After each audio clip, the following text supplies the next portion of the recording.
Now here's something I should check too, and I'm going to right now, is before I drill these holes out,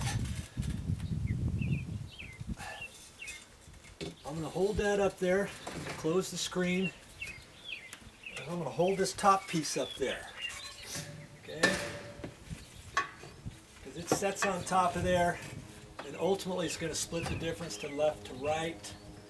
And now I can check the reveal here as well as over to the far left. And I want to make sure that it's going pretty close to even. That looks pretty good. If anything, it looks just slightly off, like this vertical support could be tapped down a little bit, which would mean I would have to mortise in the wood down there or kind of tap it with a hammer or something. The reveal is pretty close though. Okay, I got 5/16, and actually I got 5/16 right there. Okay, so I'm actually good. So I don't have to do anything. Now, if you had to raise this up or down, now's the time to do it. Mark it, then you can measure out for where these holes are, lift this up, lower it, whatever. Okay. Check that out so you get your right reveal, and put this in the right direction. See, the holes are towards the top or the bottom. Which way does it go? Well, these go to the outside, so that the theory is when you put the screw in, hopefully it doesn't hit this edge. Okay, and I'm hoping it doesn't. If it does, we may have to drill out the little edge of that, and I guess that's another something we might have to look at, just in case it hits that. You know what I mean? I hope it doesn't. Okay, looks good. I'm okay with that. Okay, now I can pre-drill those holes in there. Okay, I've done all my pre-drilling, 1/8 inch holes, and then 1/4 inch through that. Tightened it up, loosened it with the vice grips and all of that. Okay.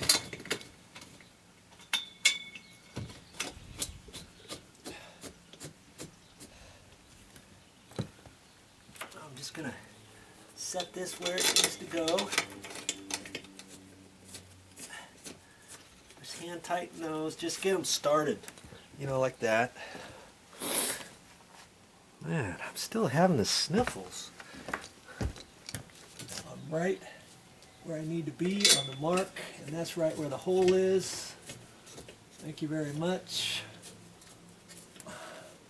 Right there. I can use my handy dandy little tool and tighten those screws just like before. You learning anything yet? I hope you are.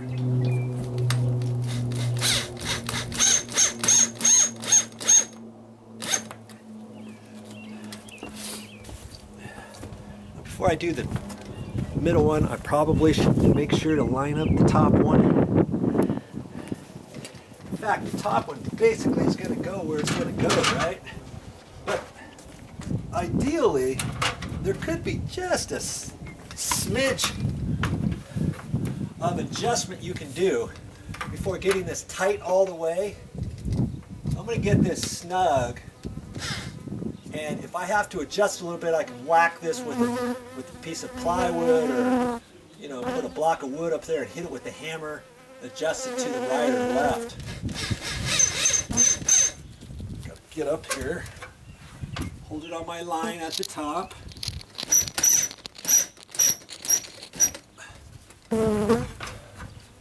That's looking nice. See, that went in nice because I took my drill bit and I reamed it out again, and then I ran it almost all the way in there before I put this on, like I showed you before, right? And I tested it, and then I got it. I took it back out with my handy dandy vice grips, and that's what you're going to have to do.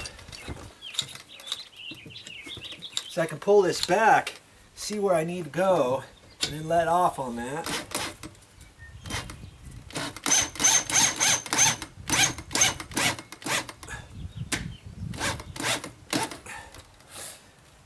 Snug as a bug in a rug. Now here's the next thing. I don't know if the flap is going to close without hitting those screws. But I didn't want to get too big of a gap there and have the latch not fit into the pocket all the way fully. Okay, so I close that, and by golly, they're on the outside plenty. They're not going to hit this edge at all. That's a good thing. Because I've seen some where the head might be a little bit bigger, the hole might be over a little bit further, this flap might be a little bit further out, and then all of a sudden it doesn't fit nice and snug because it's hitting the bolt, you know, the edge. And that's the other thing. If you get a washer and a lag bolt, let's say, because you don't want to mess with these, your washer could be too far, your head might be a little bit bigger, and then you may have to ream this out with the reamer bit, you know, make a little moon-shaped deal on here to fit. That's the one thing with that way. And sometimes I've seen even these one-way screws, because it's kind of a contoured flat head, let's say, it's smaller to the left. So even if it hits, it's not going to hit the full part out, and maybe it only hits just a hair, and you can still get your latch to close before you even have to think about reaming that out. So that's a possibility too. Okay, wow, so far so good. I'm liking it. What's our next step? That's right, we're doing the top. And I think you know how to do this now. I don't think I'm going to show you this. I'm going to put it up there.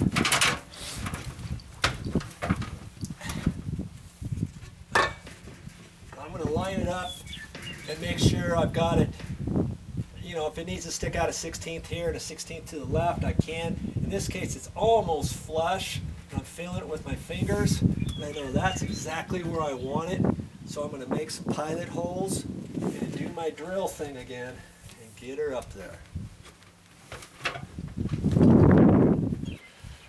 Here's a tip for you. I'm trying to get this out, and try as I might, I can't get it on any of these. It's sucked in there so tight. So here's what I wanted to show you. You take a pair of channel locks. This is not channel locks, crescent wrench. You can also call it a spanner wrench. And see, there's a little hole right there. I can take that and use that kind of like a wedge. You know, there you go. I got it out of there. That's how you do that. Yeah, you're using it as a lever, so to speak. Set that in there and turn it. Yeah, that's a ticket. Glad I got that crescent wrench.